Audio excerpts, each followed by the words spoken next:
dear listener, to Sleepy Story Facts. Tonight, you don't have to solve anything, chase anything, or even hold onto the day you've had. This is a gentle nighttime story made of soft psychology facts, the kind you can simply listen to as your eyes grow heavy and your breathing finds a slower, steadier pace. So let yourself get comfortable now. Settle into your pillow. Let your shoulders drop. If it feels right, close your eyes and imagine your thoughts becoming quieter, like a house with lights turning off one by one, room by room. In this relaxing story, we'll wander through the calm, hidden corners of the mind, the places where memory drifts, where perception softly reshapes the world, and where small, unseen patterns guide how we feel. Some ideas will be as gentle as a familiar smell floating through a doorway. Others may feel quietly surprising, like realizing your mind has already begun choosing before you even notice you're deciding. There's nothing you need to remember, nothing you need to do with any of this. Just let the words move at a soothing pace, like a slow walk under a peaceful night sky. If you fall asleep, that's perfect. If you stay awake, that's fine too. Either way, this bedtime story will keep you company. And now, let's begin with a simple thought that many people recognize in their own lives. People often become more open late at night. As the hours grow later, the mind tends to loosen its grip. During the day, we do a kind of quiet work without realizing it, monitoring ourselves, choosing the right tone, smoothing rough edges, keeping certain thoughts politely behind our teeth. But at night, when the body is tired and the world is dimmer, that careful guarding can soften. Psychology suggests that fatigue reduces the brain's self-editing, not in a dramatic way, just in a gentle lowering of the inner volume that says, be careful, be proper, be composed.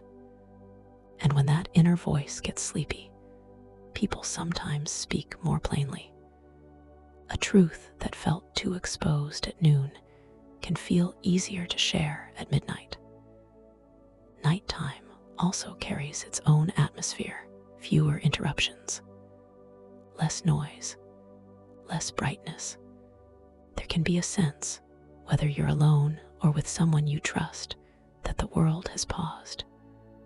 In that quiet, a conversation can drift into deeper water without forcing anything. Not every late night word is perfect honesty, of course, but many of us know the feeling of it. The way thoughts can come out more naturally when the day is finally over. As if the mind, at last, is allowed to exhale. And as we continue this calming narration, we'll notice another gentle truth about the mind, one that's especially relevant in a world full of screens and constant switching. Multitasking can make memory feel thin and unreliable. It can feel productive to do 2 or 3 things at once. A message answered while a video plays. A conversation happening while a mind scrolls elsewhere.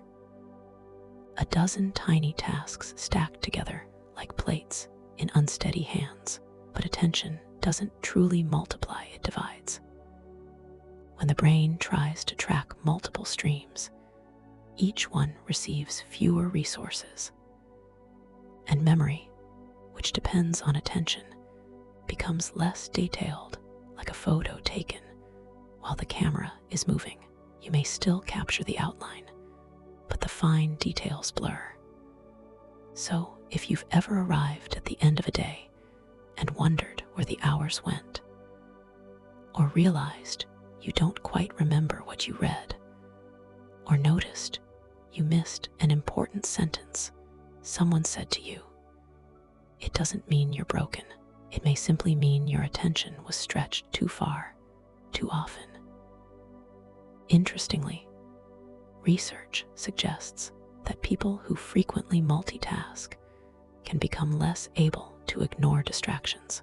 It's as if the brain learns that everything might be important, so it keeps scanning, searching, sampling, never settling long enough to fully absorb.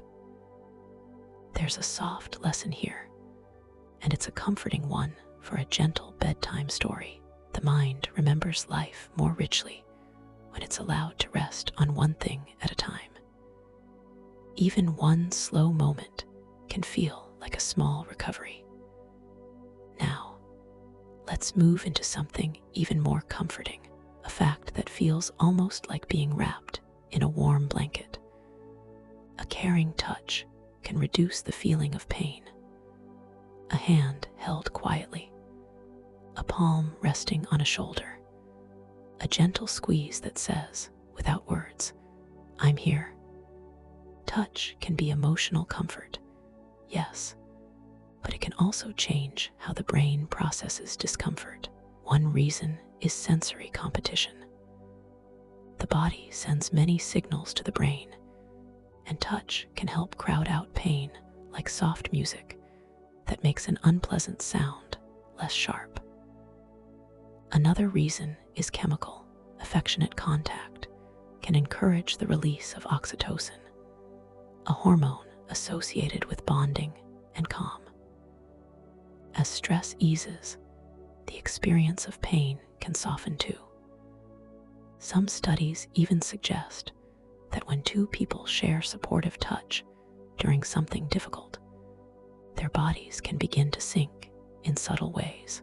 Breathing patterns, heart rhythms, even brain activity may gently align, as if the nervous systems are reminding each other how to steady. So when you think of comfort, remember it isn't only sentimental. The body listens to kindness, the brain responds to closeness, and sometimes the simplest gesture becomes a quiet kind of medicine. And now, let's follow a more mysterious pathway, one that moves through the air, invisible, and yet incredibly powerful. Scent can shape choices without asking for permission. Smell has an unusual route into the brain. It connects quickly to regions involved in emotion and memory, which means scent can influence mood before you've even named what you're smelling. You may not consciously notice it, yet your body reacts anyway, gently shifting its state. A pleasant scent in a room can make people linger longer. The clean smell of soap or fresh laundry can nudge someone toward tidying. Certain aromas can create a feeling of calm or freshness or warmth, simply by awakening old associations stored quietly inside you. Lavender, for example, is often linked with relaxation. Citrus can feel bright and awake. Vanilla can feel cozy and safe. And while it's not magic, it is a reminder that many decisions are not purely logical. Tiny sensory details can tilt the mind like a soft breeze moving a curtain. The comforting part is this: awareness gives you choice. When you notice how the environment affects you, you become a little freer inside it. And freedom, even gentle freedom, can be deeply soothing at night. And finally, as this sleep story continues, here's a psychology idea that feels almost playful, like the mind is quietly tucking itself in. Believing you slept well can sometimes help you feel more rested. This is often called placebo sleep. In certain experiments, people who were led to believe they had high-quality sleep performed better the next day, even when their actual sleep data didn't match that belief. Their mood improved, their focus sharpened, their energy felt steadier. It doesn't mean sleep isn't real or important. Deep sleep matters truly, but it does show something tender about the brain. Expectation can shape experience. If the mind believes it's safe, restored, and capable, it may release some of its tension and allow the body to function more smoothly. So tonight, as you listen, you might gently offer yourself a simple idea. Not a demand, not pressure, just a quiet suggestion. That rest is possible. That your mind knows how to soften. That sleep can arrive in its own time. And as we continue, we'll drift into more gentle psychology facts, each one like a small, calming lantern in the dark, guiding you further toward deep sleep. Here we are again, still in the quiet of the evening, letting gentle psychology facts drift by like slow clouds. Your body is resting, your thoughts can come and go, and you don't need to hold onto any of this bedtime story too tightly. A moment ago, we touched on the idea that belief can shape how rested you feel. And that's such a soothing thought to carry into the night. The mind doesn't only respond to the world, it also responds to the story it tells about the world. Sometimes, rest begins as a simple inner message, soft, believable, kind. And now, as you continue to listen, we'll step into one of those experiences that feels slightly mysterious, but also very human. Have you ever sensed someone looking at you? You might be reading, walking, or waiting quietly. And then, without warning, you feel it. A gentle pressure of attention. A subtle awareness that you're not alone in your space. And when you glance up, you discover someone's eyes already on you. Psychology doesn't claim a single magical explanation for this, but there are calm, practical possibilities. The brain is always gathering small signals, movement at the edge of vision, the tiniest change in light and shadow, a shift of sound, a pause in nearby motion. Often, those cues are processed without words, below conscious awareness, until they rise as a feeling. From an evolutionary point of view, it makes sense. Across human history, noticing attention quickly could mean safety. It could mean connection. It could mean danger avoided or a social moment understood. So the brain became very skilled at detecting when it might be the focus of another person's awareness. However it happens, the experience can feel like a quiet nudge from an older, deeper part of you, the part that scans the world even while you are thinking about something else. Now let's drift from the eyes down into the body, where so much unspoken truth lives. Your body language can reveal feelings before you fully admit them. The body speaks in small ways. The angle of your shoulders, the way your hands settle, a foot pointing towards someone or away, a jaw that tightens without permission. These details can carry emotion even when the mind is still deciding what it feels. Sometimes, other people notice before we do. A friend might ask, "Are you okay?" when you haven't said a word. Or someone might sense your excitement in the way you lean in, even if your voice stays calm. It can feel surprising, but it's also very natural. Emotion doesn't only live in thoughts. It moves through posture, breath, and muscle tone. Becoming gently aware of your own body language can be like turning on a soft lamp in a dim room. You may realize you're bracing, or hurrying, or holding tension you didn't mean to carry into the evening. And when you notice, you can release it. A slow exhale, a hand unclenched, a shoulder lowered, a quiet signal to yourself that it's safe to soften, especially now, in a relaxing nighttime story meant to help you fall asleep. And speaking of hidden signals, there's one that can lift an entire memory from the past with almost no effort at all.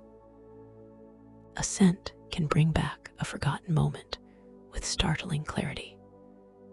Smell is woven into the brain in a special way, while many senses take a longer route through layers of processing. Scent connects quickly with regions tied to emotion and long-term memory. That's why a simple aroma can feel like a doorway. The smell of rain on warm pavement, the faint trace of a familiar perfume, a meal cooking that reminds you of a kitchen you once knew. Suddenly, the past isn't distant. It's close. It has color and texture.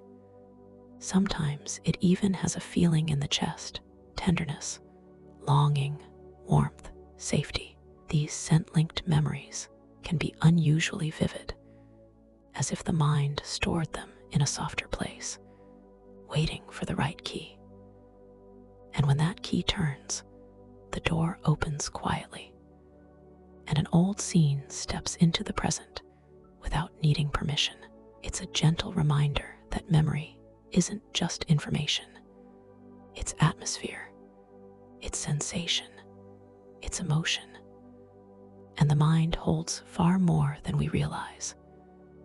Now, let's move deeper into the night, toward one of the most enchanting features of sleep itself. Lucid dreaming is when you realize you're dreaming, and sometimes you can guide the dream. In a lucid dream, a strange and wonderful thing happens. You become aware that the world around you isn't waking life, and with that awareness, the dream can become more flexible. People who lucid dream describe doing the impossible with total ease, floating over landscapes, changing the weather, walking through a door into a different place, reshaping the storyline as if they're both actor and writer. Psychologists suggest this may occur when areas linked to self-awareness wake up a little, even while the dreaming mind continues. Some people experience lucid dreams naturally. Others practice for them through gentle habits, like pausing during the day to ask, "Am I dreaming?" or writing down dreams after waking. Whether or not you ever lucid dream, the idea itself is soothing. Your mind can build entire worlds, detailed, emotional, convincing worlds, out of nothing but imagination and sleep. And tonight, as you listen to this calming narration, you may feel that creative part of your mind beginning to loosen, ready to drift. And now, we'll touch on something that explains why certain thoughts love to visit at bedtime. Unfinished tasks often stay louder in memory than completed ones. Have you noticed how a finished job can fade quickly, but an unfinished one keeps tapping on the inside of your mind? Psychology has a name for this: the Zeigarnik effect. The brain tends to hold onto incomplete tasks more strongly, as if it's keeping them on a mental shelf where they won't be lost. It's a useful system, one that helped people remember what still needed to be done. But at night, it can turn into a kind of gentle mental itch. A conversation you didn't complete, an email you didn't send, a plan still unresolved. The mind replays it, not to punish you, but because it wants closure. One calming trick is simply to write the task down. A small note can tell your brain, "This matters, and it's accounted for." You're not finishing it right now, you're just giving it a place to rest. and that can make it easier to let go, to settle, to fall asleep. And finally, for this part of our bedtime story, we'll arrive at something that feels like warm light. Gratitude can quiet stress in the body. Gratitude isn't only a polite thought. It can be a biological shift. Studies suggest that regularly focusing on what you appreciate is associated with lower levels of cortisol, the hormone tied to stress. It can also support brain activity linked with connection, empathy, and calm. And the practice can be very small. A gentle reflection before sleep. A single moment from the day that felt okay. A person you're glad exists. A comfort you can feel right now. Blankets, warmth, a safe place to rest. Gratitude doesn't erase hard things. It simply guides attention toward what is steady, what is present, what is still good. And that shift can send a quiet message through the nervous system. You are safe enough to soften. So, as this relaxing story continues, you might let one grateful thought drift through you, like a slow tide coming in, easing everything it touches. We're still moving slowly through the calm night together, letting each idea arrive softly, then drift on, like a quiet boat gliding across dark water. If your thoughts wander, that's perfectly okay. This bedtime story isn't a test, it's a gentle place to rest. In the last part, we spoke about gratitude and the way attention can soothe the nervous system. And now, we'll explore something equally subtle. The mind can be influenced even when it barely notices what it's being shown. Sometimes, the brain responds to words you don't consciously register. Psychologists often describe this as subliminal priming, when a stimulus is presented so quickly, or so faintly, that it doesn't fully enter awareness, yet it still nudges your thoughts, feelings, or choices. In some experiments, people are briefly shown a positive or negative word for only a moment, so short it feels like nothing at all. Then they're asked to judge something neutral, like an image or a face, and their ratings gently shift, as if the unseen word left a fingerprint on the mind. Real life is usually less dramatic than the stories we hear about hidden messages. Still, the principle is comforting in a strange way. It reminds us that consciousness is not the only doorway into experience. Beneath the surface, your brain is always scanning, sorting, interpreting. Most of what it processes never becomes a clear thought, yet it can tint the edges of a mood, tilt a preference, or leave you with a feeling you can't quite name, like a whisper from the edge of perception. Now, let's move to another quiet key that unlocks the past. Music can bring back memories you thought were gone. A familiar tune can return you to a time and place so quickly it almost feels like teleportation. One moment you're here, the next you're standing in an old hallway, or sitting in a car on a summer evening, or remembering the presence of someone you haven't seen in years. Music is powerful because it doesn't activate only one part of the brain. It spreads out. It touches hearing, movement, emotion, and memory all at once. Rhythm can echo heartbeat. Melody can shape feeling, even without lyrics. A song can carry meaning like a small, private language. For some people living with Alzheimer's disease, music can be especially moving. Familiar songs can sometimes open a window of clarity, helping them sing along or recall moments that seem unreachable by ordinary conversation. Psychologists believe music can work as a strong retrieval cue, offering a path around certain barriers that time, stress, or illness can build. It's a gentle reminder, especially in a relaxing story like this. Memory isn't always lost. Sometimes it's simply waiting for the right sound, the right note, the right moment. And now we'll step into something that feels like warm encouragement. Optimism can support healing in the body. Hope isn't only emotional comfort. Research suggests that a positive outlook is often linked with better recovery outcomes after surgery, during treatment, and in long-term health patterns. Optimism may reduce damaging stress responses, encourage steadier self-care, and support immune function in small but meaningful ways. This doesn't mean pretending everything is fine. It doesn't mean forcing cheerful thoughts when life is heavy.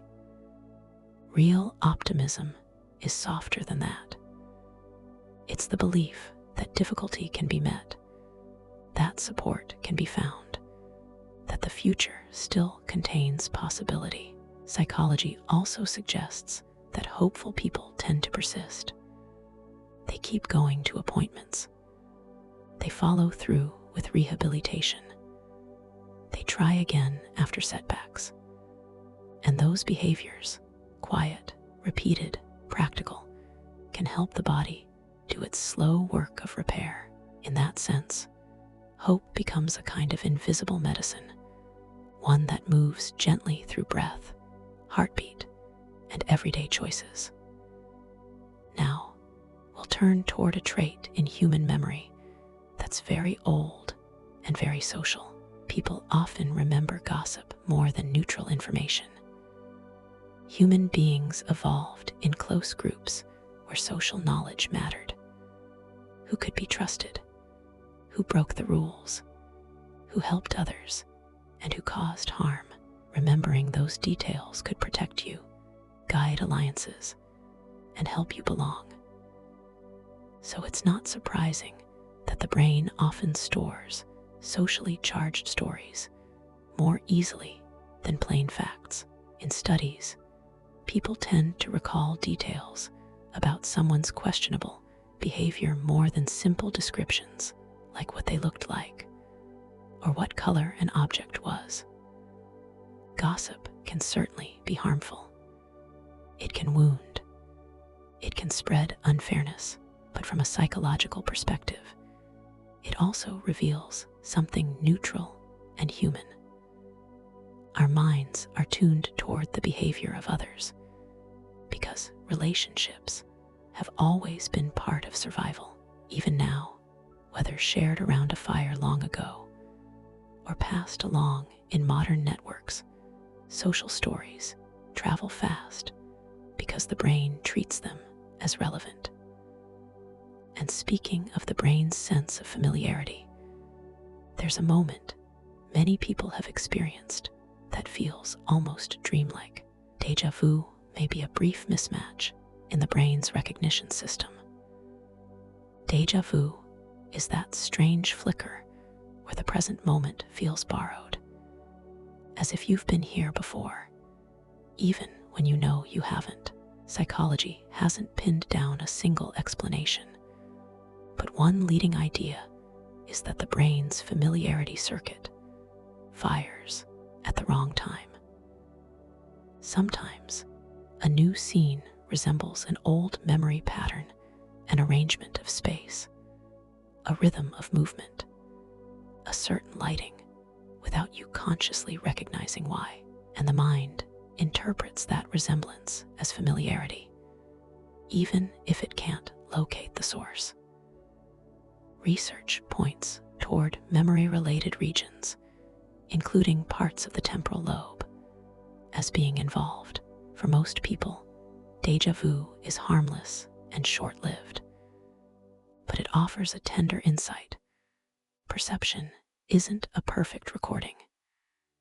It's a story the brain builds in real time, and sometimes in that story, the feeling of "I know this" arrives a moment early, like the narrator getting ahead of the scene. Now, let's notice something simple and practical, something you can even use tonight. People often speak faster when they feel nervous. When anxiety rises, the body's alert system activates. Heartbeat speeds up. Breathing becomes shallower or quicker. And thoughts can start to race, pressing forward as if time is running out. Speech can follow that rush. People may skip pauses, talk over their own sentences, or stumble a little as words try to keep up with the mind. Sometimes it's subtle, just a quicker rhythm. Sometimes it's very noticeable. The comforting part is this: the direction can be reversed.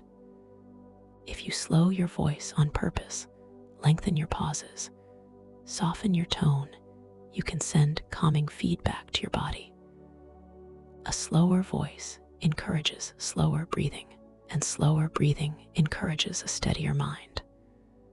So, in a gentle bedtime story, even reading or listening slowly becomes a tool for deep sleep.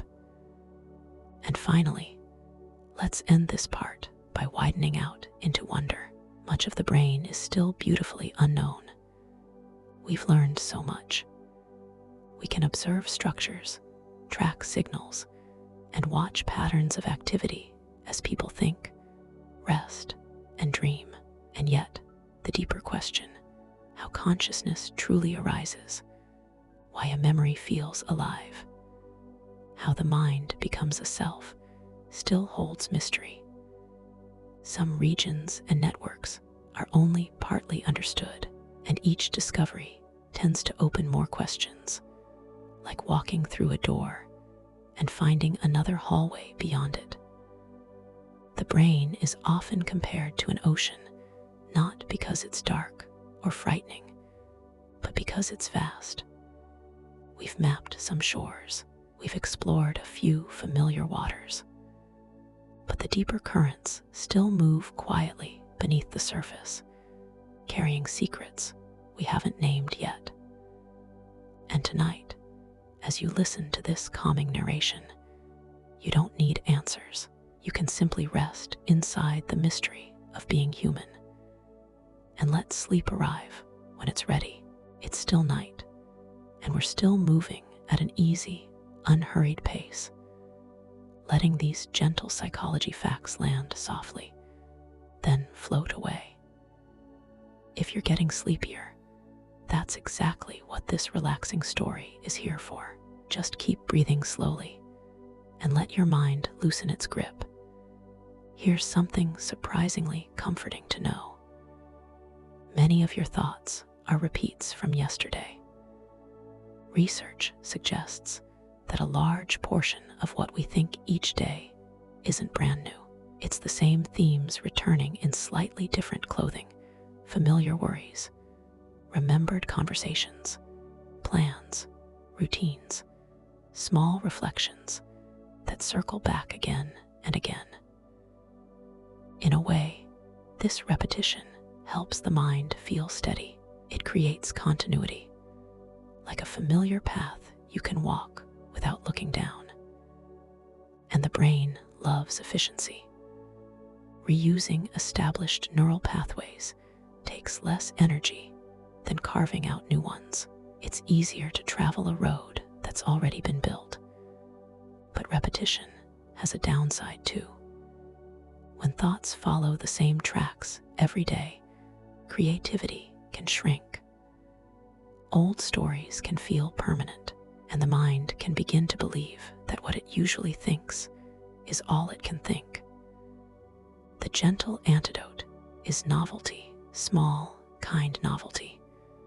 A new skill, a different cafe, a walk in an unfamiliar neighborhood. Even taking another route home can wake the mind up, just enough to invite fresh connections. Most days, thought flows along well-worn trails.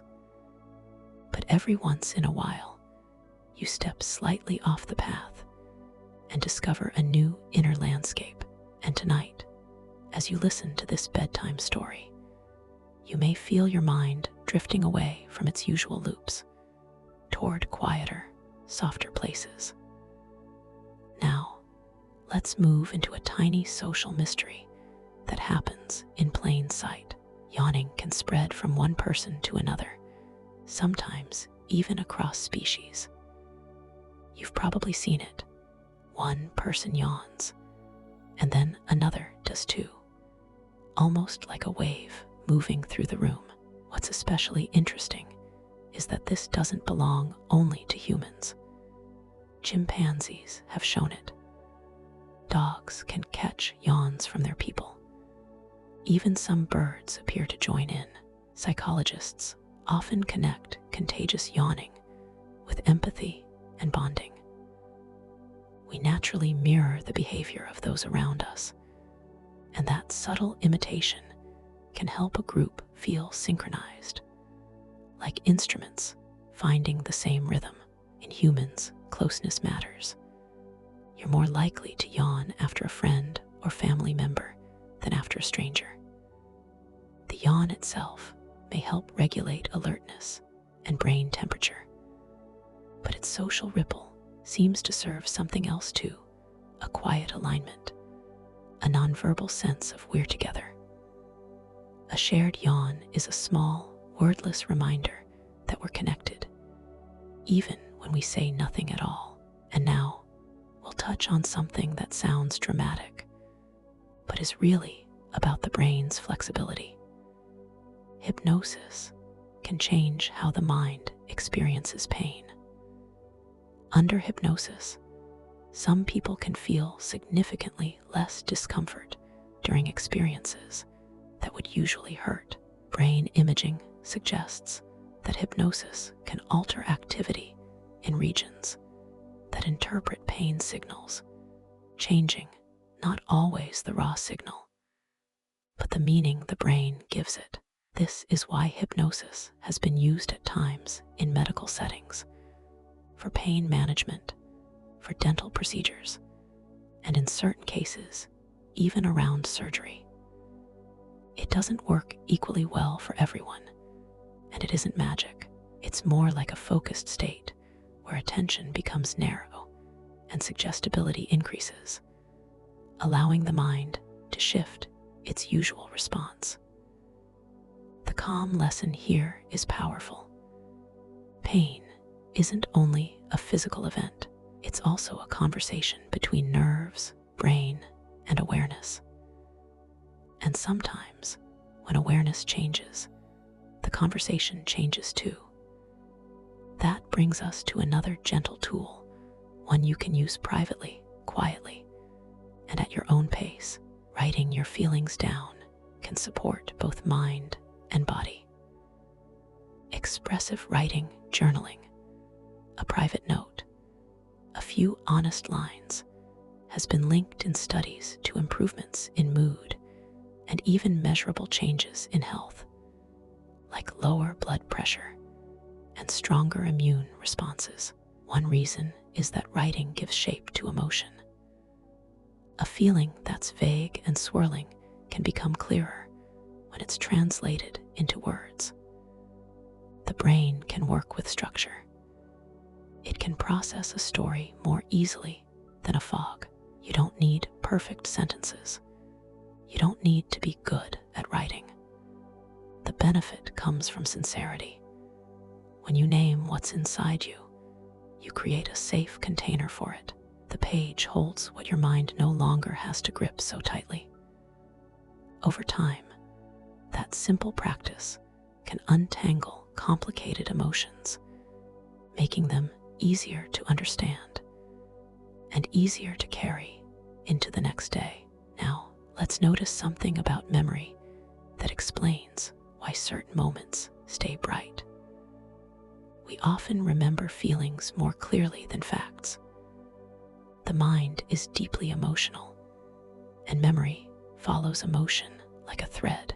When something is linked with strong feeling, joy, fear, grief, excitement, the brain tags it as important. Those experiences tend to linger. But this also means the emotional tone of a memory can remain vivid even when details blur. In eyewitness situations, for example, someone may clearly recall panic or shock while getting certain specifics wrong. The mind doesn't store the past like a perfect recording. It stores a meaning-filled version, and that isn't always a flaw. Remembering how a moment felt can reinforce what matters to you: love, safety, connection, lessons learned. Memory is often a story told from the heart's viewpoint, with facts scattered along the path like stepping stones. And finally, for this part of our calming narration, here's a small, everyday habit that can gently lift attention. Chewing gum can slightly improve focus. It seems simple, almost too simple, but chewing has been associated with modest boosts in alertness and concentration. The rhythmic motion may increase blood flow and stimulate systems involved in attention. Some studies suggest peppermint gum, in particular, can give a subtle sense of mental brightness. The effect isn't huge. It's more like a small nudge than a dramatic transformation. But it might help explain why students chew gum during long study sessions, or why drivers and others use it to stay steady during repetitive tasks. Chewing may also reduce stress for some people, lowering cortisol and making focus feel easier. In a busy mind, a small, repetitive motion can act like an anchor, gently bringing attention back again and again. And as you listen now, you don't need to concentrate on anything at all. You can simply let this nighttime story carry you forward, one soft idea at a time, toward deeper and deeper rest. It's still a peaceful night, and you're still safe here with this calming narration, letting one gentle idea follow another. If your eyelids feel heavier now, you can allow that. This is a sleep story in the form of quiet psychology facts, designed to help you fall asleep and drift toward deep sleep without effort. Let's begin with a memory pattern that shapes how we learn and how we remember everyday life. The first and last things you hear often stay the clearest. Psychologists call this the primacy and recency effects. When information arrives in a sequence, the beginning tends to stick because it gets more attention and more mental rehearsal. The ending tends to stick because it's still fresh in short-term memory. You can notice this in ordinary moments. You might remember the first few minutes of a conversation and the final goodbye more than the middle. You may recall the start and the end of a trip more vividly than the days in between. It's as if the mind quietly highlights the opening scene and the closing scene, like a storybook with brighter ink at the edges. This can also help with learning. If you place important points at the start of a study session and again at the end, you increase the odds they'll remain. The middle matters too, of course, but the brain seems to frame experience, and those frames often shine the most in memory's soft library.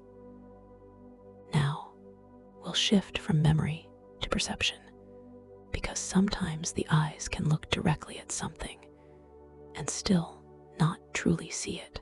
Your brain can miss changes happening right in front of you. This is known as change blindness. It happens when attention is interrupted, just briefly, and the mind fails to detect even a big change in the scene. In experiments, people can stare at an object, glance away for a moment, and then look back without noticing that the object has switched, moved, or transformed. It's not because people are careless. It's because attention is selective. The brain can't process every detail at once, so it focuses on what seems most relevant and quietly fills in the rest using expectation.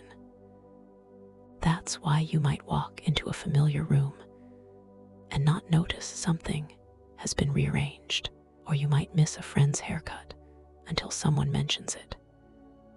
Perception isn't a perfect camera.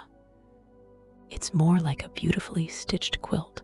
Some patches are precise, and some are gently guessed, and it all feels seamless unless the stitching is revealed. And now, something simple that can soften the mind in a surprisingly physical way. A small smile can gently lift your mood. There's an idea in psychology called the facial feedback hypothesis. It suggests that expressions don't only reflect emotion, they can also influence it. When you smile, even slightly, the muscles in your face send signals back to the brain, and that can encourage the release of mood-related chemicals like dopamine and serotonin. It doesn't mean you can fix a hard day with a forced grin, but it does mean the body and mind are in constant conversation. A relaxed, natural smile, barely there, can be a quiet nudge toward ease. That's why some meditation styles include a soft, almost secret upturn of the lips. Not performative, just gentle, like telling your nervous system, you can settle now. And for a nighttime story like this, that kind of softness is perfect. Next, we'll move into something many people find fascinating, because attraction can feel immediate, yet so much of it happens below awareness. Your subconscious can shape who you feel drawn to. Attraction often feels like a conscious choice, but many of its ingredients are stirred in the background. The brain responds to subtle cues: facial symmetry, voice tone, body language, scent, movement, and tiny signals that are hard to explain with logic. Some preferences may connect to biology, signals linked with health and vitality. Others are shaped by culture, experience, and memory. A certain laugh might echo someone who once made you feel safe. A familiar expression might remind you of kindness. Before you've decided anything, your mind may already be leaning in a direction. In that way, attraction is both ancient and deeply personal, a quiet dance between old instincts and your own unique life story. Now, let's step into a state of mind that changes time itself. Flow can make hours feel like minutes. Flow is that gentle zone where concentration becomes effortless. You're immersed. The outside world fades. Self-conscious thoughts soften, and time stretches or shrinks in strange ways. An hour can pass like a few moments. Psychologists suggest flow often appears when a task matches your skill level, challenging enough to fully engage you, but not so difficult that it overwhelms. In this state, the brain quiets some activity linked to self-judgment, allowing attention to merge with the task. Flow isn't only peak productivity, it's also peaceful. Many people find it in creative work, hobbies, music, sports, or problem solving. And in its own way, flow resembles the mood of a relaxing story. Steady, absorbing, and gently transporting, like a river carrying you without struggle. Now, let's look toward the future, where human perception may expand beyond what nature originally gave us. Technology can help people develop new senses. Some experimental devices translate information we don't normally feel, like magnetic direction or distance, into signals the body can sense, such as gentle vibrations. Over time, the brain can learn to interpret those signals naturally, almost like adding a new layer to perception. For example, a device that vibrates when you face north can eventually create an intuitive sense of direction, similar to what some migratory animals seem to have. It's a beautiful demonstration of neuroplasticity, the brain's ability to adapt, learn, and integrate new streams of information. These tools are still developing, but they hint at possibilities, sensing infrared warmth, ultraviolet light, or subtle changes in air chemistry, entire dimensions of experience, quietly waiting. And that leads perfectly into our last gentle fact for this part of the bedtime story. Learning something new physically reshapes your brain. Your brain is not fixed. Each time you practice a skill or absorb a concept, neural connections strengthen and new pathways can form. This is often described as synaptic plasticity, your brain's ability to change with experience. Over time, learning can even be seen in brain structure. Studies using imaging have shown that practicing music, training in a new language, or repeating complex skills can be associated with growth in certain regions. A comforting way to picture it is this: learning is like walking across a field. The first time, there's no clear trail, but each time you return, the path becomes easier to follow, and slowly, your inner landscape expands, one gentle connection at a time. And for tonight, you don't need to learn anything at all. You can simply listen, relax, and let this soothing story guide you toward sleep. It's still evening in our quiet little corner of the internet, and you can keep letting your body sink deeper into rest. This is a relaxing bedtime story for adults, made of soft psychology facts and calming narration. Nothing sharp, nothing urgent, just a slow drift toward deep sleep. Let's begin with a gentle truth. Your inner weather can change the way the outer world looks. Your mood can influence what you literally notice and perceive. Emotions don't only live in thoughts. They guide attention, and attention shapes perception. Studies suggest that when people feel positive and safe, they often take in more of the scene, more details, more subtlety, sometimes even richer color experience. The mind relaxes its scanning for danger and allows itself to see what's simply there. But when someone feels anxious, the brain may narrow its focus. It starts searching for threat, even in ordinary places. A street at dusk can seem darker than it is. A neutral expression can seem more suspicious, not because the eyes are failing, but because the brain is filtering the world through a protective lens. In that way, perception is never fully objective. It's partly a construction, an interpretation shaped by the nervous system in that moment. And the comforting takeaway is this: when you gently shift your mood, you can gently shift your world. That's one reason a soothing story at night can help. As your body calms, the mind's lens softens too, and everything feels less sharp around the edges. Now, let's move into a social effect that has surprised many people, and that teaches a quiet lesson about responsibility. People may be more likely to help when they're the only witness. In emergencies, you might expect that a crowd would mean faster help. Yet, psychology describes something called the bystander effect. When many people are present, individuals can feel less personal responsibility. Each person assumes someone else will act, and so no one moves. This pattern has been shown in many experiments, from staged incidents to small public mishaps. The more witnesses there are, the more shared responsibility becomes, until it almost disappears.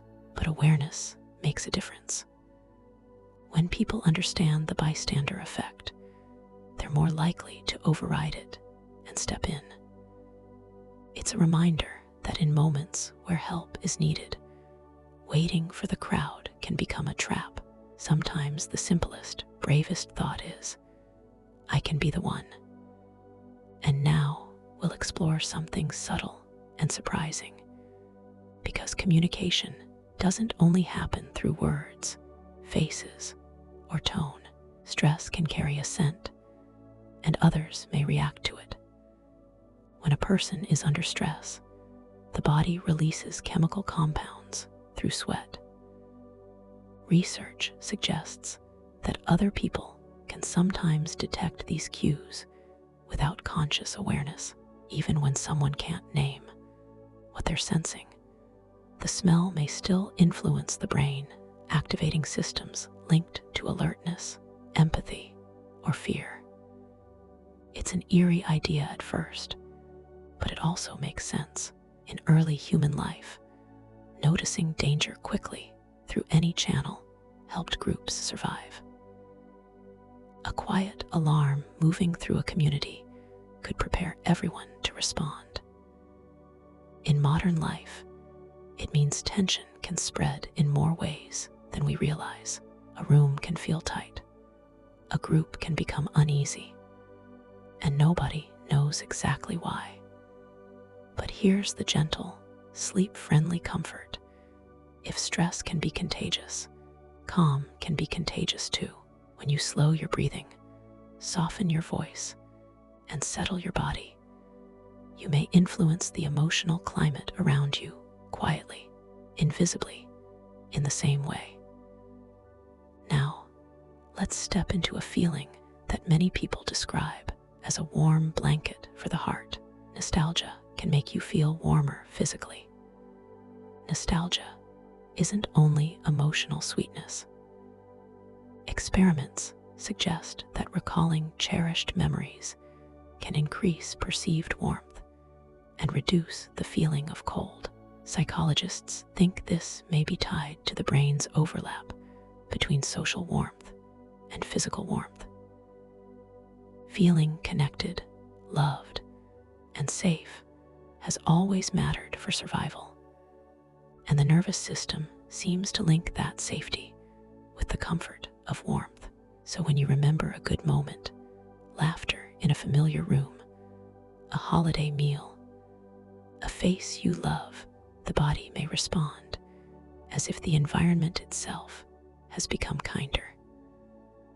It's also why nostalgia often rises in colder months. A mind that's chilled may reach for inner warmth almost automatically.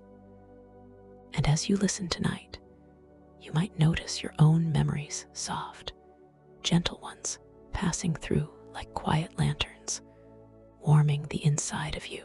Next, we'll touch on how emotions can travel through groups faster than explanations. Fear can spread through observation alone. You don't always need a direct threat to feel afraid. Sometimes it's enough to see someone else's fear. The brain has systems that mirror and simulate other people's emotional reactions, helping us learn quickly without needing first-hand danger. In studies, people who watched someone respond fearfully to an object later showed fear responses too, even without a personal negative experience. From an evolutionary view, it's practical. If someone panics near a snake, you don't need to be bitten to learn caution. In everyday life, it means emotions can ripple through a room in seconds. Just like yawns can spread, feelings can spread too. Calm, tension, laughter, unease, often moving before anyone explains what's happening. And that brings us to a final, important psychology lesson, one that will hold gently, without intensity, as a quiet reflection. Authority can strongly influence behavior, sometimes more than people expect. Classic research in psychology has shown that when an authority figure gives instructions, ordinary people may comply even when it conflicts with their personal values. The pressure doesn't always feel like pressure. Sometimes it feels like duty, like procedure, like this is just how it works. One reason is that the brain tends to trust perceived experts.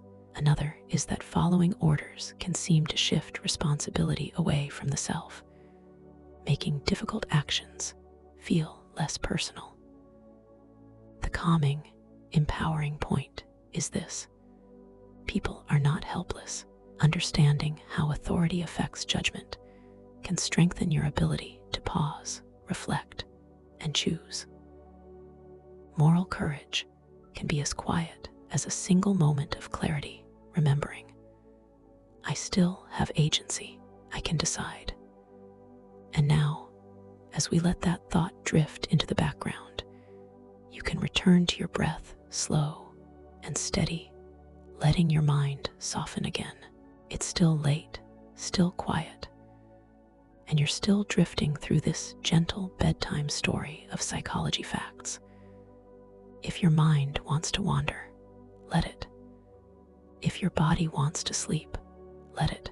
This relaxing story will keep moving at a calm, steady pace, helping you fall asleep without trying.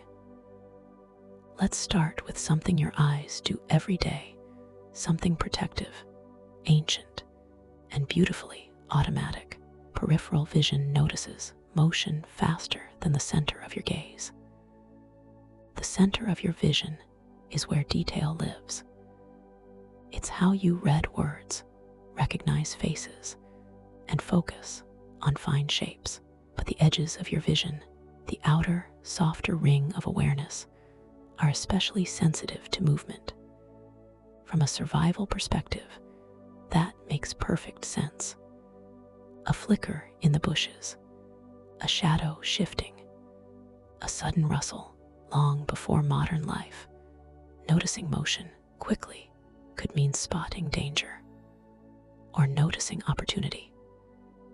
So the brain evolved an early warning system that keeps scanning for change, even when you're looking straight ahead. Part of this sensitivity comes from the outer retina, where rod cells are more common. Rods are especially good at picking up low light and motion. That's why you might sense something move in the corner of your eye before you've consciously decided to turn your head. It's a quiet comfort, really. Even when you're relaxed, something in you keeps gentle watch, an old watchtower at the edges of sight, calmly doing its job. Now, we'll move from the eyes to the hands and into the way learning settles into memory. Writing by hand can help information stick more than typing. Typing is fast, efficient, smooth, but handwriting is different. When you write by hand, you're using fine motor control, visual attention, spacing, and rhythm all at once. It becomes a richer experience for the brain, more sensory, more physical.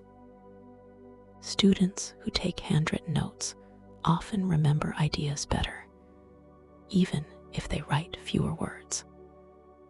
One reason is that handwriting tends to slow you down, and when you can't capture every sentence, you summarize, you choose, you process in real time.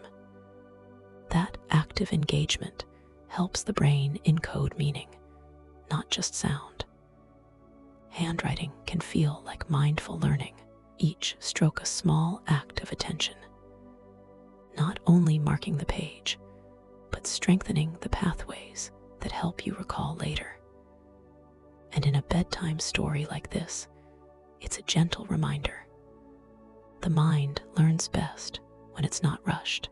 Next, a familiar idea returns, because it's one of the simplest tools for softly shifting the nervous system.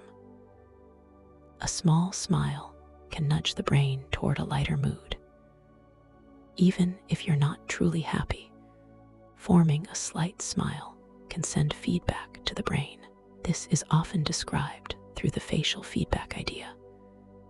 The muscles of expression don't only show emotion, they can also influence emotional processing. In one classic-style experiment, people who held a pen in a way that activated smiling muscles reported more amusement at cartoons than those whose facial posture suggested a frown. The point isn't pretending. It's that the body sometimes signals safety before the mind fully believes it. Over time, that gentle loop can become a quiet support, especially during heavy days. A soft, relaxed smile can be less about cheerfulness and more about easing tension. Now, let's talk about something your brain does with astonishing speed. So fast it happens before you can think your way into it. We form impressions of faces in a fraction of a second. Research suggests that people make snap judgments about faces extremely quickly, often within a blink. Trustworthy or not, competent or not, friendly or not, these impressions can form with very little information. This speed likely comes from older survival systems. Long ago, a quick assessment could matter. Is this person safe? Are they a threat? Should I approach or keep distance? Regions involved in emotion and threat detection, including the amygdala, can react before conscious reasoning has time to step in. But here's the calming, grounding part. Fast doesn't always mean accurate. First impressions can be consistent across many observers, yet still be wrong. The mind uses shortcuts, stereotypes, and past experiences to fill in blanks. So, if you've ever felt yourself judging quickly, it doesn't mean you're a bad person. It means you have a human brain, fast, pattern-seeking, and sometimes a little too eager to decide. Now, we'll explore another social instinct that can quietly shape behavior, even when nobody is truly watching. Images of eyes can make people behave more honestly. In some studies, placing a simple picture of eyes near a shared space, like above an honesty box or donation area, has been linked with more cooperative, generous behavior. The brain reacts as if it might be observed, even when the eyes are just a printed image. Psychologists connect this to reputation and belonging. For most of human history, being seen mattered. Your actions shaped how the group treated you. And so, the nervous system learned to respond strongly to cues of attention. What's especially interesting is that the eyes don't have to be realistic. Even stylized shapes can trigger that subtle sense of accountability, like an invisible reminder. Actions count. And finally, here's a thought that can be incredibly freeing at night, especially for anyone who overthinks social moments. Most people notice you less than you imagine. This is called the spotlight effect.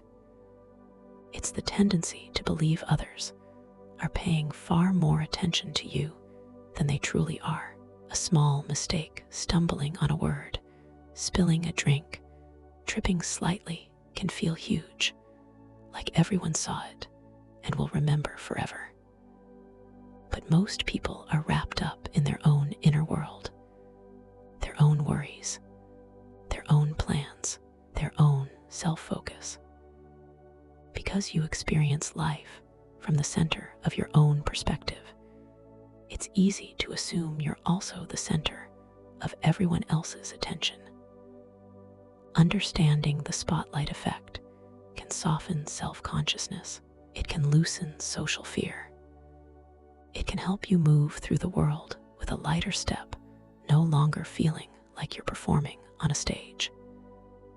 And as you rest here now, in this nighttime story, you can let that weight drop away and give yourself permission to simply be. It's still nighttime, and everything can stay soft and unhurried. You're listening to a gentle bedtime story made of calming psychology facts, steady, quiet, and slow enough to help you fall asleep. If your thoughts begin to blur at the edges, that's not a problem. That's your mind doing exactly what it was made to do at night. Let's begin with a surprising comfort. Sometimes healing can start even when the mind is fully aware of what's happening. A placebo can still help, even when you know it's a placebo. It sounds like it shouldn't work. If you know something is inactive, why would your body respond? And yet, studies have found that an open-label placebo, where people are clearly told it's not real medicine, can still lead to measurable improvements, like reduced pain or a brighter mood. One reason may be expectation, but not in a naive way. More like a gentle openness. This might help. Another reason is conditioning.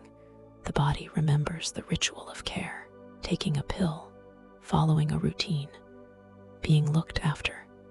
Those patterns can activate brain pathways that influence stress, sensation, and even discomfort. It's a quiet reminder that mind and body are deeply intertwined. Sometimes, simply understanding that the body has its own ability to soothe and adjust can become part of the soothing itself, like awareness turning into a kind of medicine. Now, let's drift into a memory truth that's almost poetic in how consistently it shows up. People often remember emotions more easily than the details. Think of a moment that mattered. You may remember the warmth of joy, the heaviness of grief, the sting of embarrassment, but not the exact sequence of what happened first, second, and third. That's because emotion and memory are closely linked. Feelings can stamp a moment with intensity, making it easier to retrieve later, even when the facts fade. This can guide you in life. Emotions help you learn what felt safe, what felt harmful, what mattered, but it can also blur accuracy. Two people can live through the same event and sincerely recall it differently, because each remembers it through the lens of feeling. In the story of your life, emotion is often the ink. The details are the paper. Without the ink, the page can look blank. But with it, even a faint outline can remain vivid for years. And now, a gentle reframing, because forgetting is often treated like a failure, when it's actually part of the mind's design. Forgetting can be as important as remembering. The brain takes in more information than it can store in full detail. So it filters, it lets go, it clears space. Forgetting helps you keep what's useful and release what would clutter the system. Psychology suggests that this letting go supports generalization, learning the lesson without needing every tiny detail. It also prevents outdated information from interfering with new learning. In a way, forgetting is like pruning a tree, removing old branches so healthier growth can happen. So, if your mind doesn't hold everything perfectly, that isn't weakness. It's efficiency. It's a quiet kind of intelligence, one that keeps you focused on what matters now. Next, we'll touch on one of the most fascinating examples of the brain's flexibility. Your brain can adapt to an upside-down world. In classic experiments, people wore special glasses that flipped their visual field upside down. At first, it was disorienting, as you can imagine. But after a few days, something remarkable happened. The brain adjusted. The world began to feel normal again, even though the image entering the eyes was still inverted. Then, when the glasses were removed, the world felt strange all over again until the brain readjusted back. This is a vivid example of neuroplasticity, the brain's ability to reorganize itself in response to new input. It shows that perception isn't a fixed recording. It's an active construction. Even something as basic as up and down is, in part, the brain's interpretation, quietly updated over time. Now, we'll move from individual minds to groups, because groups have their own psychology too. Groups can drift toward riskier decisions than individuals. In certain situations, discussion can intensify the dominant mood of the group.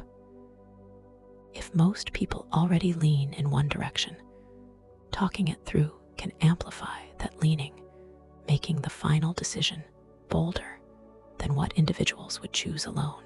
Psychologists call this group polarization, and it can show up in many settings, from work teams to crowds swept up in shared enthusiasm. Group decisions can be powerful because they combine perspectives, but they can also create momentum that downplays caution, especially when people want unity or approval.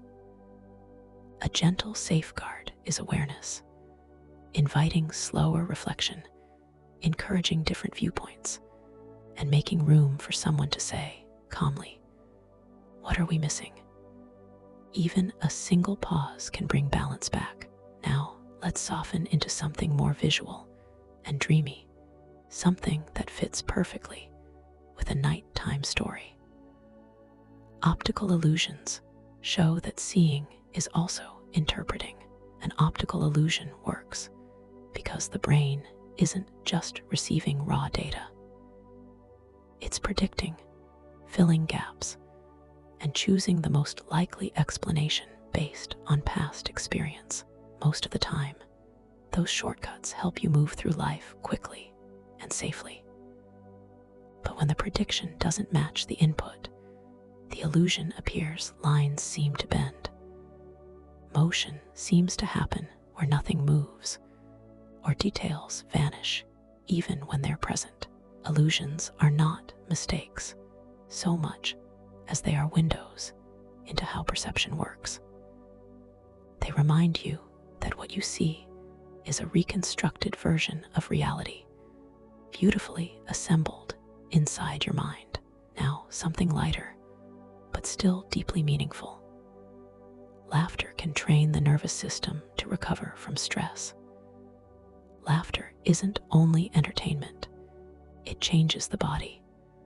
It can release endorphins, ease stress chemistry, and soften muscular tension. Shared laughter also strengthens connection, and connection itself is one of the greatest supports the human mind has. Over time, those moments can build resilience.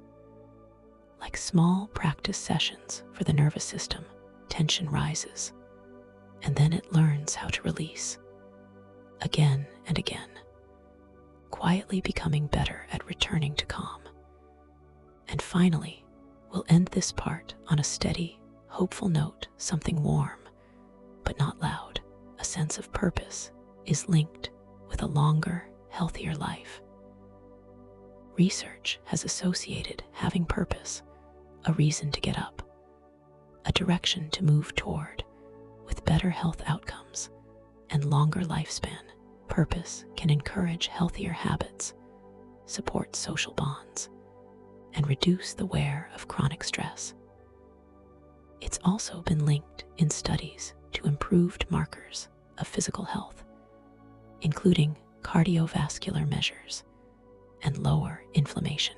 Purpose doesn't have to be grand. It can be caring for someone you love, making something creative, helping a community, learning, growing, contributing in small ways.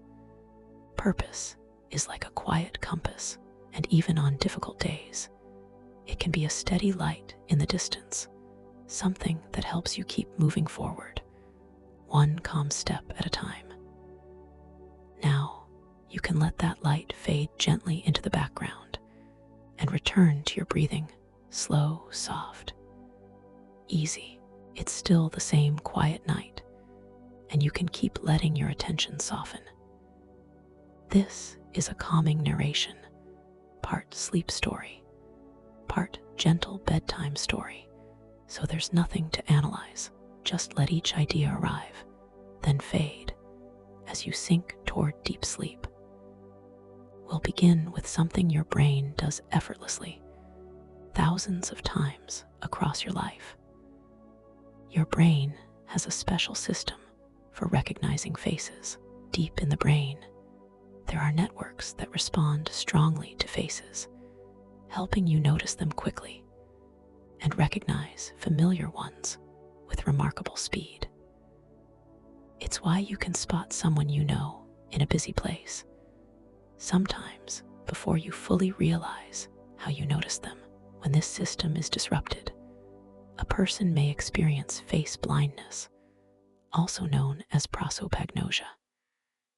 In that case, someone can still see eyes, a nose, a mouth, every feature clearly, yet struggle to identify even close friends or family by their face alone. They may rely on voice, posture, hairstyle, or context instead. This tells a quiet story about human life. Faces matter to us. They carry emotion, identity, and relationship. They help us navigate trust and belonging, and in a gentle way, this face recognition system is the brain's investment in connection. Its way of helping you find your people in the world. Now, we'll move into another calm practice that can gradually reshape the mind from the inside. Meditation can change the brain over time. Meditation isn't only a mental habit.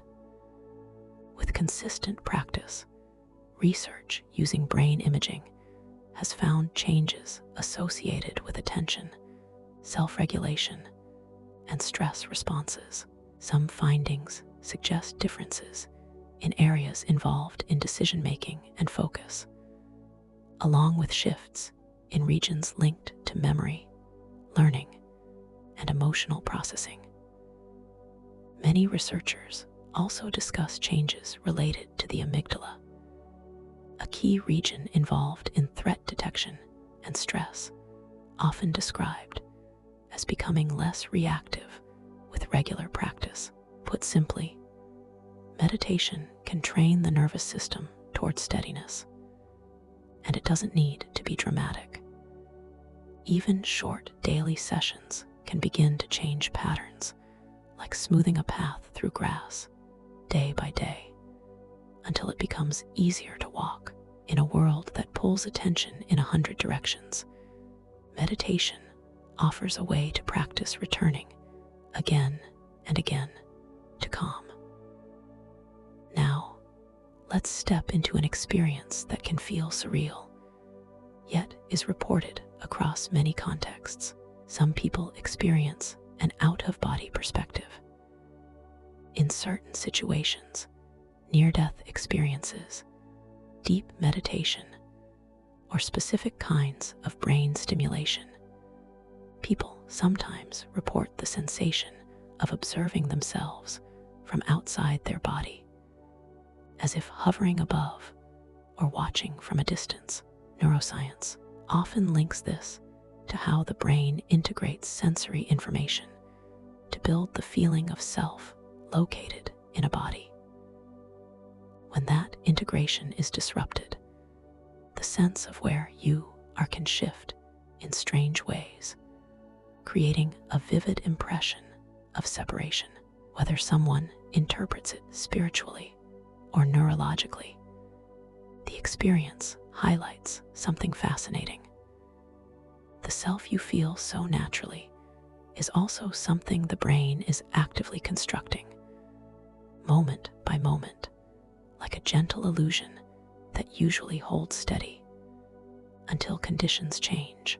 Now we'll return to a quieter influence, one that happens in everyday life without announcing itself.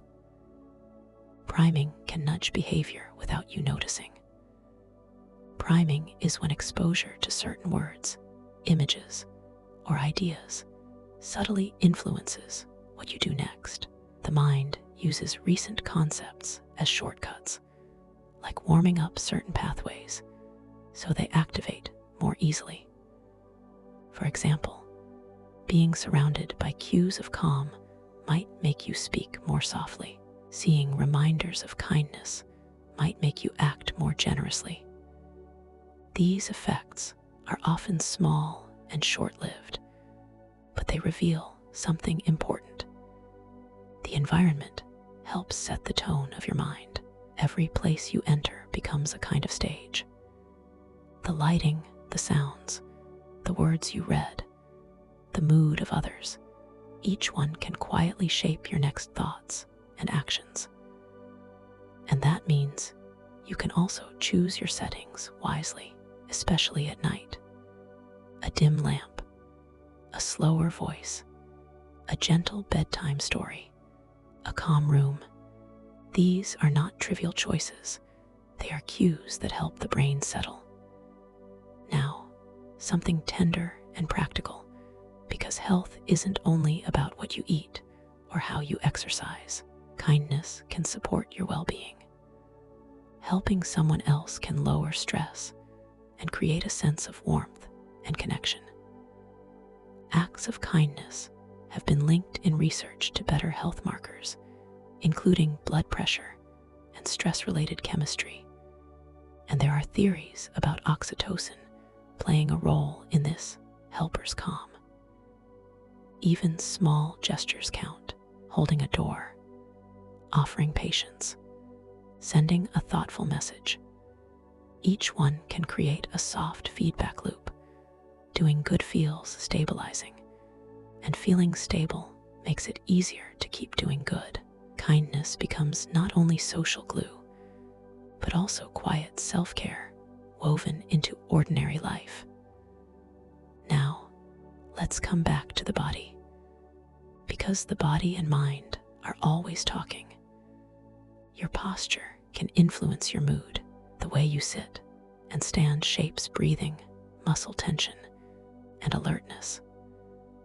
An upright posture can make you feel more awake and capable. A slumped posture can reinforce heaviness, fatigue, or low mood.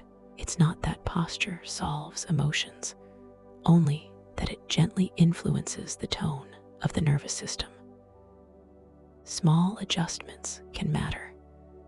Lifting the chest a little, relaxing the shoulders, letting the neck lengthen. Sometimes the body leads and the mind follows. And for tonight, posture can become part of your gentle bedtime routine. Let the mattress hold you. Let your jaw soften. Let your shoulders melt downward. The body can teach the mind that it's safe to rest. Now, a careful, compassionate idea handled softly. After trauma, some people experience growth. Trauma can cause deep pain, and it should never be romanticized. But psychology also recognizes something called post-traumatic growth. In some cases, people rebuild with new strengths, greater empathy, clearer values, deeper appreciation for life, or stronger relationships. This doesn't mean the trauma was worth it.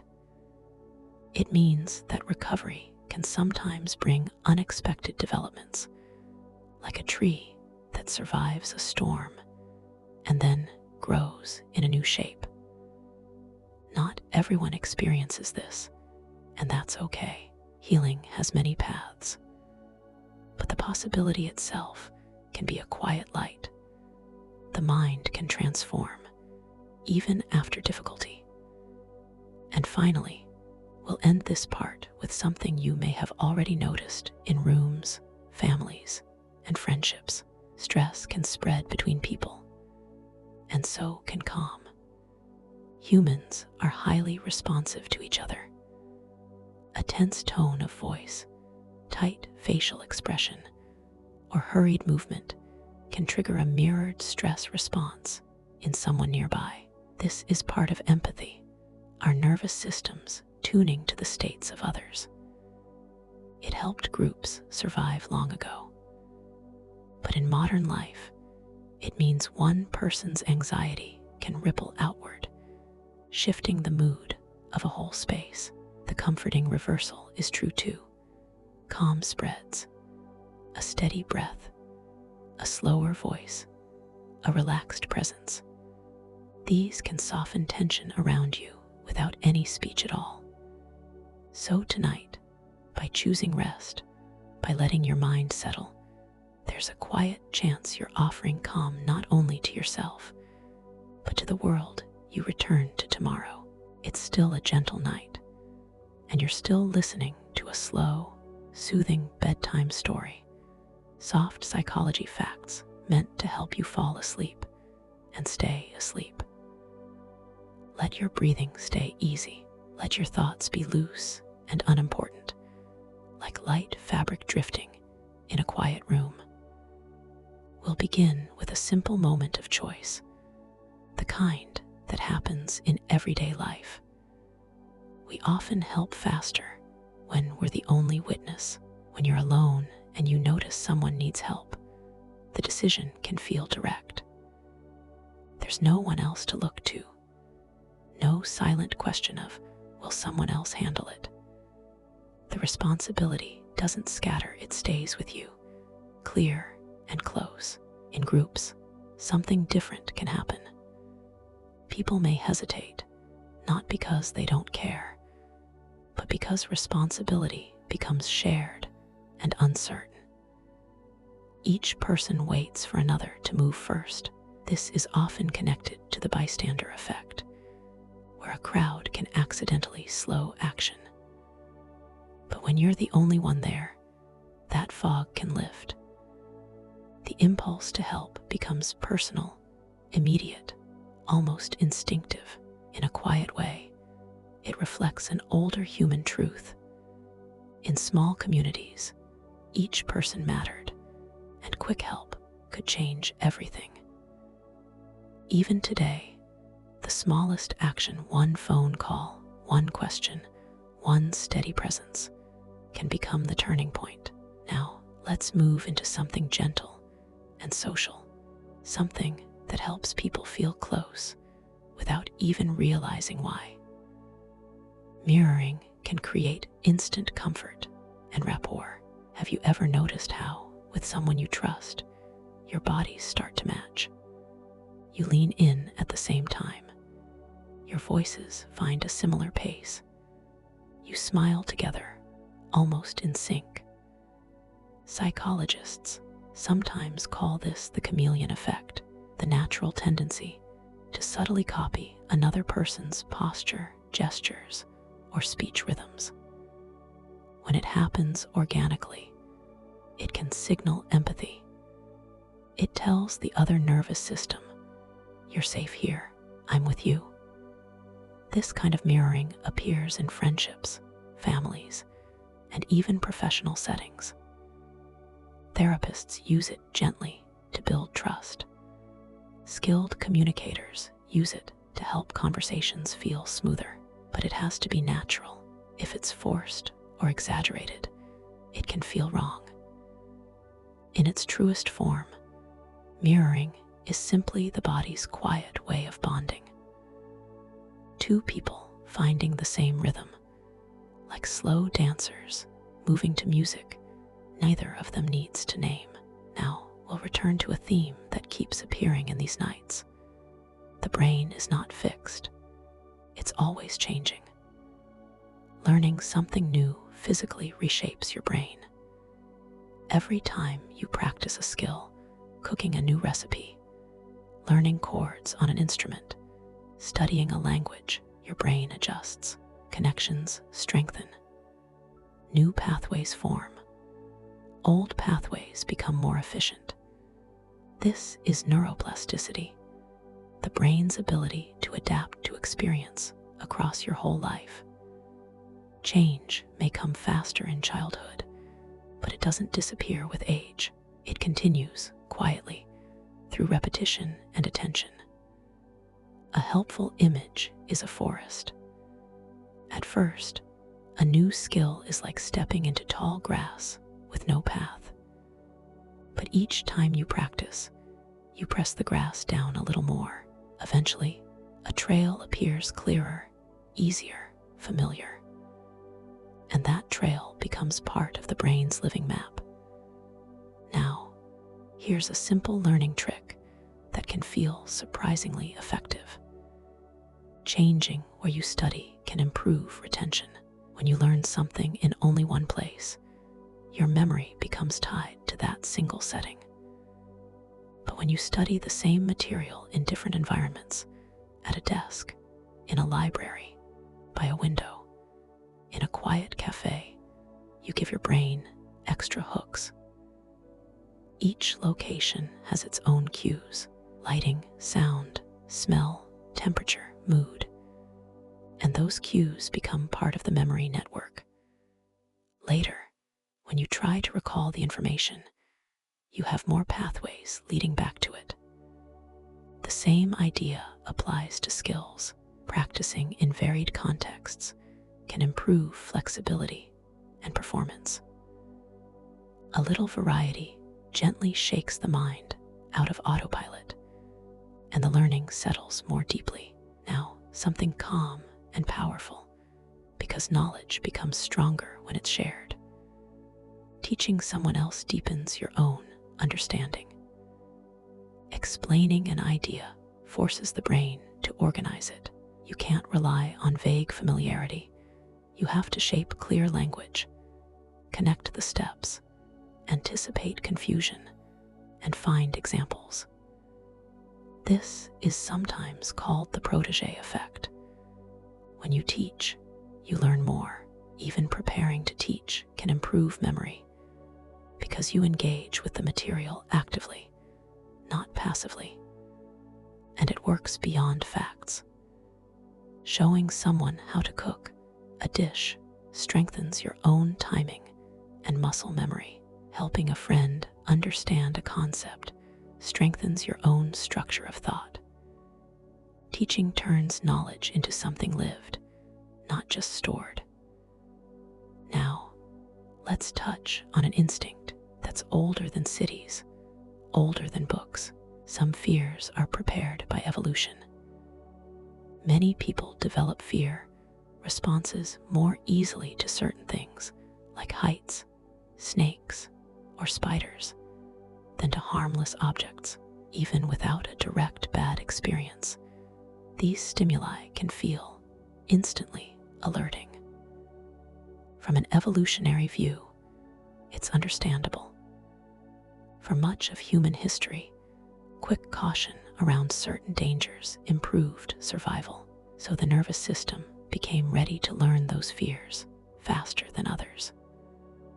In modern life, these instincts can sometimes feel out of place, like an old alarm system, still sensitive to threats that rarely appear.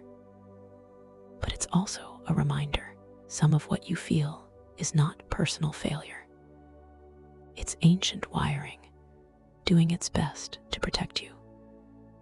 And finally, a gentle return to something we've already touched before, because it matters so much in a world that constantly pulls attention apart. Multitasking can weaken memory. Switching between tasks can feel efficient, but it often prevents the brain from fully encoding what you're doing. Attention becomes fragmented, and memory becomes less detailed. Sometimes you remember something happened, but you're not sure where you learned it or what the exact context was. The mind is at its clearest when it can follow one thread at a time, slowly, fully, without being yanked away. Monotasking isn't laziness, it's depth. And tonight, you don't need to do anything at all. You can let your attention rest on a single thread, the sound of this calm narration, until even that thread fades and sleep takes over. It's still night, and the world can stay simple for a while. You're listening to a relaxing story, soft psychology facts told like a gentle bedtime story, so you can let your mind slow down and begin to drift into deep sleep. Let's start with something you felt before, even if you didn't have words for it. Your sense of time can expand or collapse. Time inside the mind doesn't always match the clock. In moments of danger, excitement, or intense focus, seconds can feel stretched, almost widened, because attention becomes sharp and the brain takes in more detail. But in familiar routines, whole hours can seem to vanish because the mind is running on well-practiced patterns, recording less novelty. This is one reason childhood can feel long and spacious. So much is new then: places, rules, faces, discoveries. Newness creates more mental snapshots. In adulthood, when days repeat more often, the mind takes fewer snapshots, and time can seem to move faster. A gentle way to slow life down, at least in how it feels, is to invite small novelty on purpose. A different walk, a new recipe, a new subject. Tiny changes that help the mind wake up, just enough to make the day feel fuller. In that way, time is less like a strict ruler and more like an accordion, opening and closing with the music of experience. Now, we'll move into memory, because memory is not a stone tablet.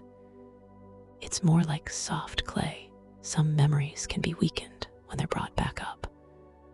When you recall a memory, the brain doesn't simply play it back. It reopens it for a moment and then stores it again. This is one reason memories can change over time. Every recall is also a kind of rewrite. Researchers have explored whether interrupting that restorage process, sometimes called reconsolidation, could reduce the intensity of certain memories, especially traumatic ones. The idea is not about erasing a life, but about easing the emotional sting that keeps the body trapped in the past. This area of research also raises careful questions. If pain shapes identity, what happens when pain is softened? Does healing remove something important or return something that was taken? For now, it's enough to hold the simple truth: memory is living, and the mind can change. And that leads naturally to something many people don't realize until they experience it. Your brain can create false memories that feel completely real. False memories aren't always vague or foggy. Sometimes they arrive with confidence, detail, even emotion, like a scene you could swear you lived. Suggestion, imagination, repeated storytelling, and certain kinds of cues can all nudge the brain into building a memory that never truly happened. One reason is that memory is reconstructive. The brain doesn't store the past like a video file. It stores pieces, sensations, meanings, fragments, and when you remember, it rebuilds the scene. That flexibility is useful. It helps the mind adapt and learn, but it also means memory can be nudged, reshaped, or unintentionally distorted. So the mind is not a perfect archive. It's a storyteller. And like any storyteller, it can change the tale in the retelling. Now, let's shift from memory to vision, because even what you see is partly a quiet invention. Your brain fills in gaps in your vision without telling you. Everyone has a blind spot where the optic nerve exits the retina, yet you almost never notice it because the brain automatically fills in the missing information using surrounding patterns and context. And it doesn't stop there. The brain smooths over tiny interruptions all the time, blinks, quick head turns, shadows, brief obstructions, editing reality into something continuous and stable. Most of the time, it's seamless, comfortingly seamless, but it reveals something important. Seeing isn't only receiving light, it's also interpretation. The brain is an editor, offering you a polished experience of the world rather than raw footage. Now, let's step into sound, into a small magic trick your attention does in crowded places. Hearing your own name can cut through noise. Your name is deeply tied to identity, so the brain treats it like a priority signal. Even in a room full of voices, it can reach you like a thread pulled gently, bringing your attention back.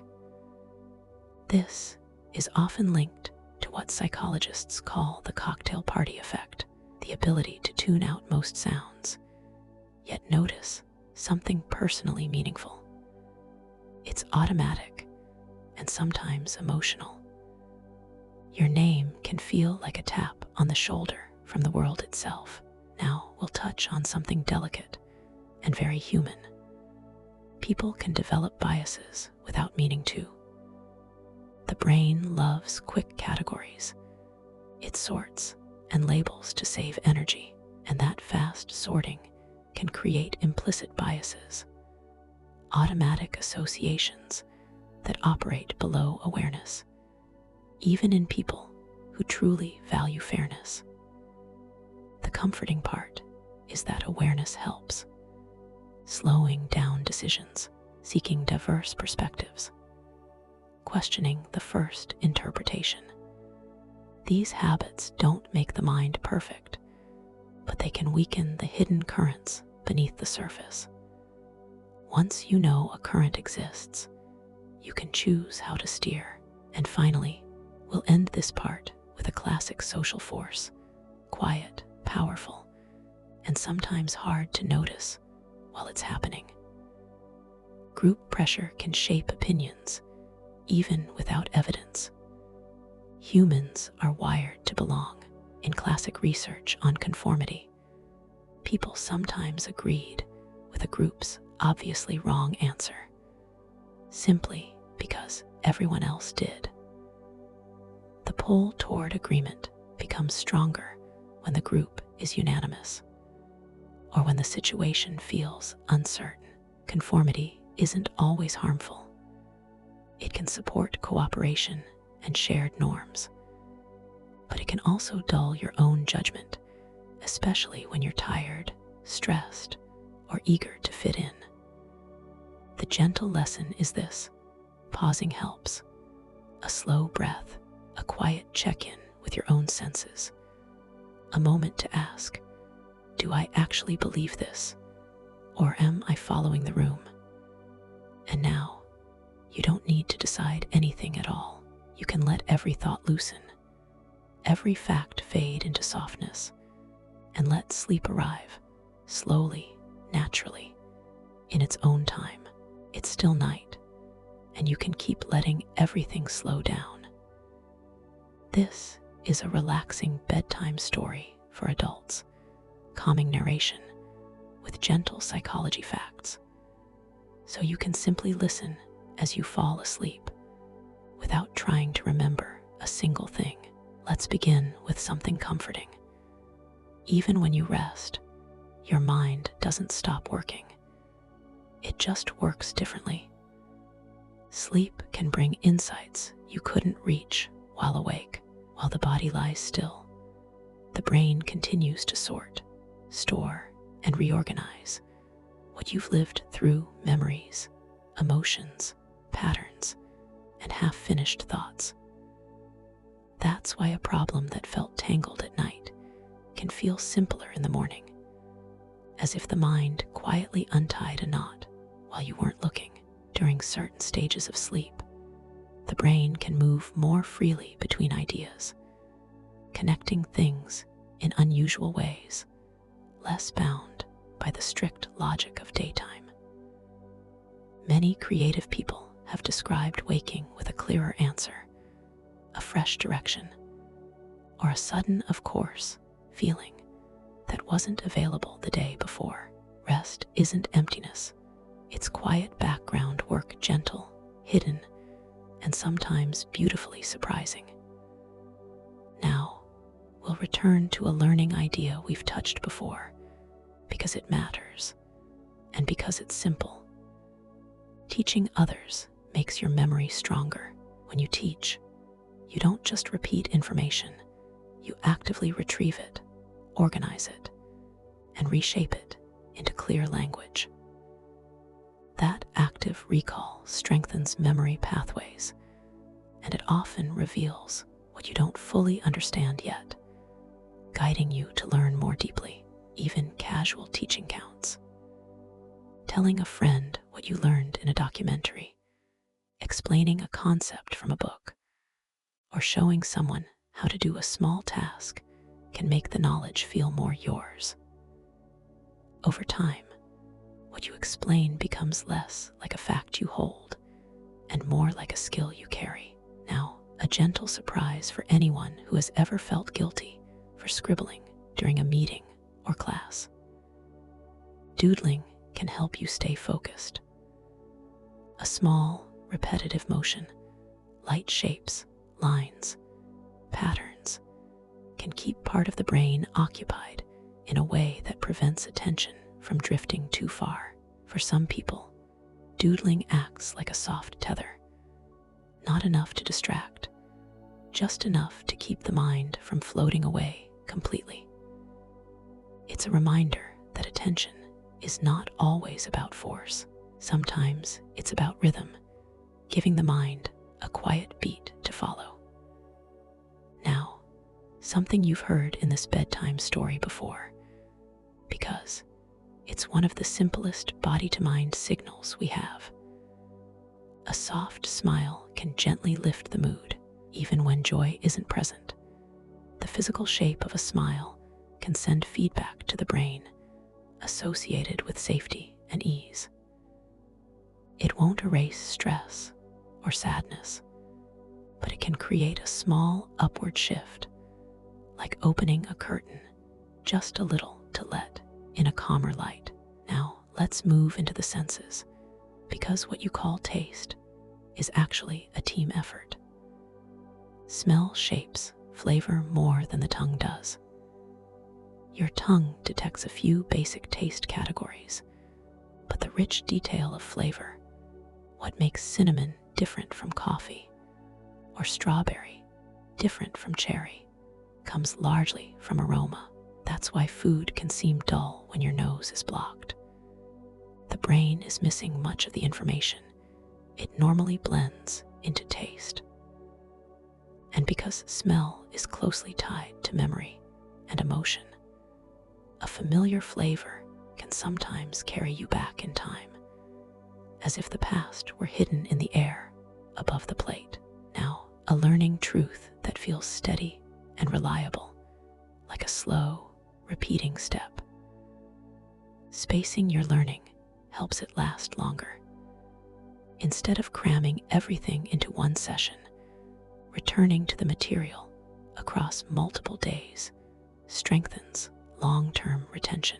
The small gaps allow a little forgetting, and that makes retrieval require effort, an effort that helps the brain reinforce the memory more deeply. It's the difference between pressing a mark into soft sand and carving a groove into wood. Repetition over time makes it endure. Now, something quietly astonishing about choice itself. Your brain may begin deciding before you consciously notice. Some experiments using brain measurements have found patterns that can predict a person's choice moments before the person reports being aware of deciding. This doesn't mean you have no agency. It suggests that conscious awareness is only one layer of a deeper decision system. It's like the ocean. What you see on the surface is real, but it's shaped by currents moving below. And finally, a rare and beautiful variation in perception, one that sounds almost like poetry. Some people naturally link sounds with colors. In certain forms of synesthesia, a sound can trigger a consistent color experience, like a musical note appearing as blue, or a voice carrying a soft wash of green. Researchers believe this may relate to unusual connectivity between brain regions that typically process senses separately. For those who experience it, music isn't only heard, it can feel faintly seen, like gentle color moving through the dark. And now, you can let all of these ideas fade into the background. You don't need to hold on to them. Just let your breathing slow, let your body sink, and allow this nighttime story to keep carrying you toward sleep. It's still night, and everything can slow down even more now. This calming narration has been a gentle nighttime story, soft psychology ideas, quiet reflections meant to help you fall asleep and stay asleep. If you're already drifting, you don't need to hold onto a single word. Let it all blur into comfort. Let's begin with a small social secret that often happens without anyone trying. People tend to feel more trust when there's subtle mirroring. When two people are speaking, their bodies often begin to match without planning it. A similar posture, a nod at the same rhythm, a shared pace in the way they move their hands or tilt their head. This quiet imitation can increase rapport and make the other person feel understood.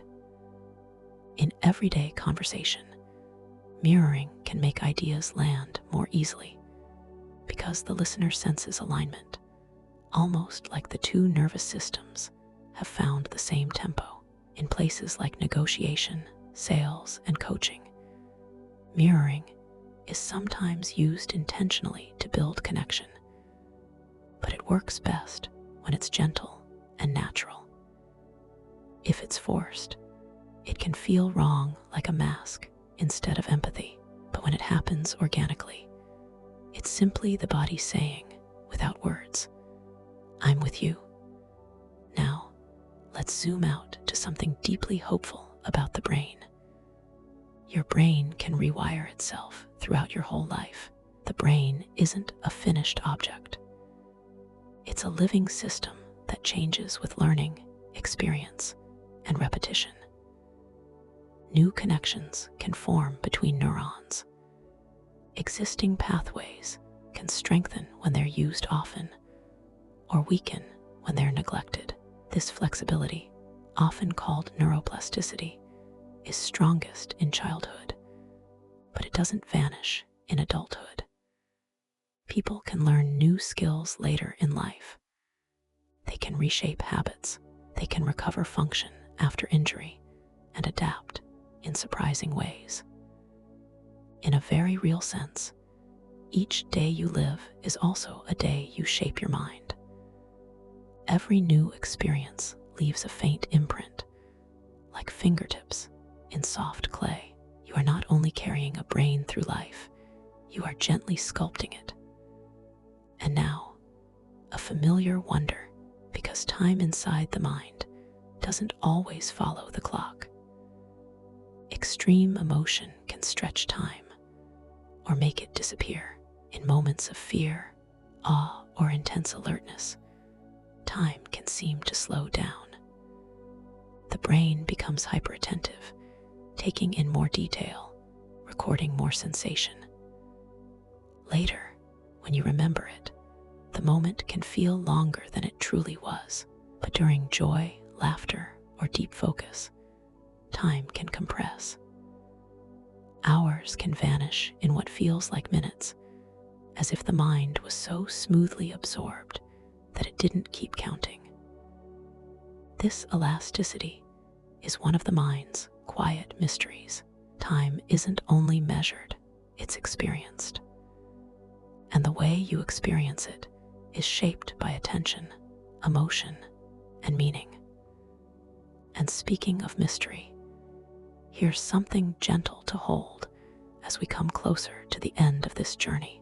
Much of the mind is still unknown. Even with all the research and tools of neuroscience, there are vast questions that remain.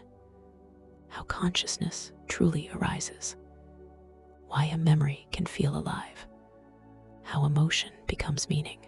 Each discovery answers something and opens another door.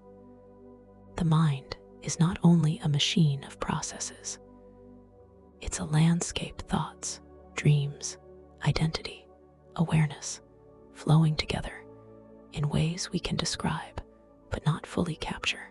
And perhaps that's part of what makes it so beautiful. You live inside a mystery that still has depth, and you don't need to solve it tonight.